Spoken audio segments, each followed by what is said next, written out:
Nebraska and Penn State play, one of the most important parts of the match is going to be serve receive passing for Nebraska. It's important for Penn State too, but let's talk about Nebraska. Penn State is a good serving team, a very good serving team. They really put a lot of pressure on Creighton when they played them last, and they'll put pressure on Nebraska too.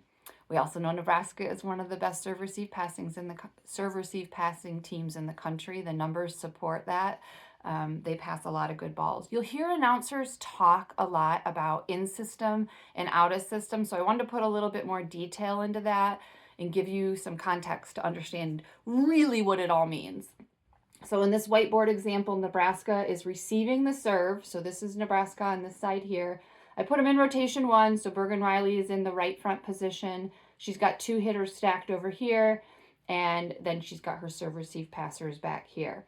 Now, a serve receive pass that goes right to the setter's head is rated a 3 ball, and it is called in system. It's because she has all 3 options to set for attacks. She can set her middle, she can set her outside, she can set her right side, and if she has a back row attack, she can set that too. So you heard, there are 4, but it's called a 3 pass. That's what most coaches will use to rate their passes. If that pass comes off the net, and usually it's past this 10-foot line, now it's a 2 pass.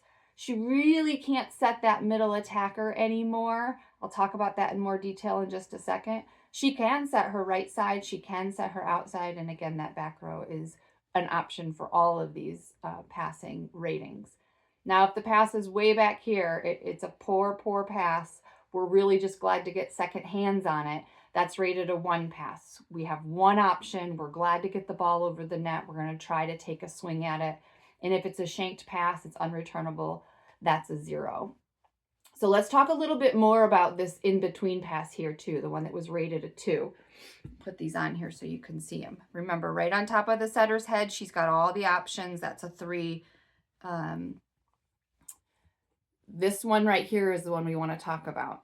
So again, the setter's position is just a little bit right of center. She's got 3 options behind her. There's one here, there's one here. They're all about a foot apart on the net. So 3 options behind her, and then 3 options in front, or 5 options in front of her, also about a foot apart. So the middles are usually going to attack in this 1, 2, 3 zones in front of the setter, and then they can come behind too.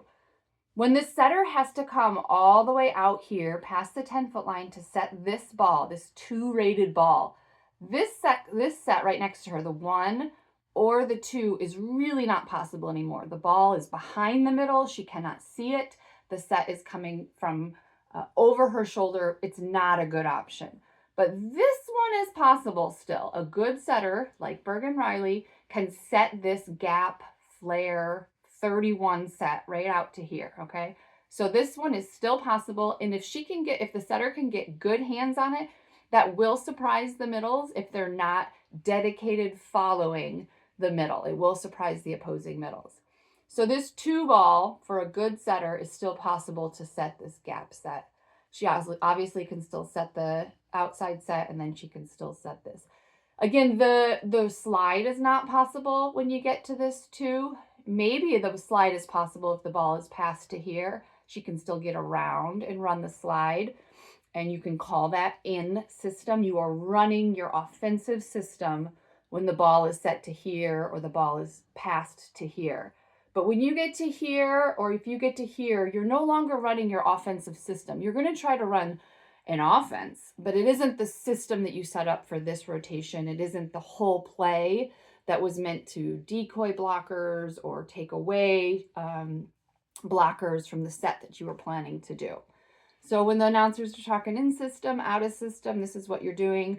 When the stats are talking about passing efficiencies and the greatness of the Nebraska passers, this is where the statistics come from.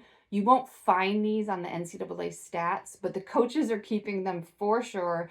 They know what their passers are doing in each rotation and which ones are passing 3 balls and which ones are passing, 0 balls or 1 balls. It's also how they decide who to target. When Nebraska gets the serve, they'll know which of Penn State's passers are passing these ones and these zeros, and they'll work on them. Cameron Hanna will probably be at target for our serves, as well as working on Jess Merzick because she carries such a heavy load for Penn State. Okay, so that's serve, receive, passing. I think it's going to be really critical to this matchup. I think Nebraska has every capability to pass these serves and stay in the system, but doing it very consistently is key to this matchup. All right, be watching with you. Go Big Red.